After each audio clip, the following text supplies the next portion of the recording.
MJ coaching में आपका स्वागत है। हम साइंस की क्लास पढ़ रहे थे और इलेक्ट्रिसिटी के बारे में डिस्कस कर रहे थे।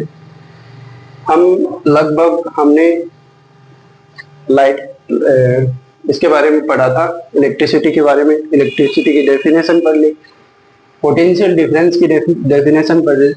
अब इनमें जो संबंध होता है, इनमें जो डायरेक्टली क्या संबंध होता है उसके बारे में पढ़ेंगे। इसके बारे में जिस साइंटिस्ट ने बताया उन्होंने एक लॉ दिया, ओम्स लॉ, जिसे हम ओम्स लॉ कहते हैं।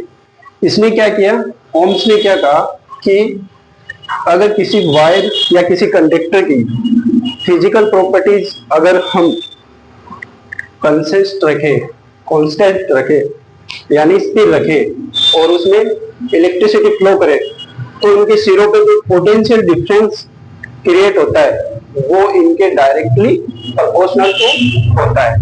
इन्होंने क्या बताया कि when the physical condition of the conductor remains constant, the current flowing in the wire is directly proportional to potential difference। यानी करंट क्या होता है, डायरेक्टली प्रोपोर्शनल टू होता है किसके, पोटेंशियल डिफरेंस के। पोटेंशियल डिफरेंस हम पीछे पढ़ चुके हैं कि पोटेंशियल डिफरेंस क्या होता है, इलेक्ट्रिसिटी क्या होता है। आपको पता है कि हम पोटेंशियल डिफरेंस को V से डिनोट करते हैं और I को किससे करंट को I से शो करते हैं। तो करंट क्या होगा, पोटेंशियल डिफरेंस के डायरेक्टली प्रोपोर्शनल टू होगा।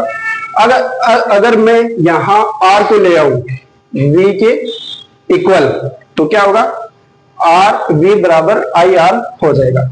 इस R को मैं अगर नीचे ले आऊं तो क्या होगा, R बराबर V बट्टा I हो जाएगा।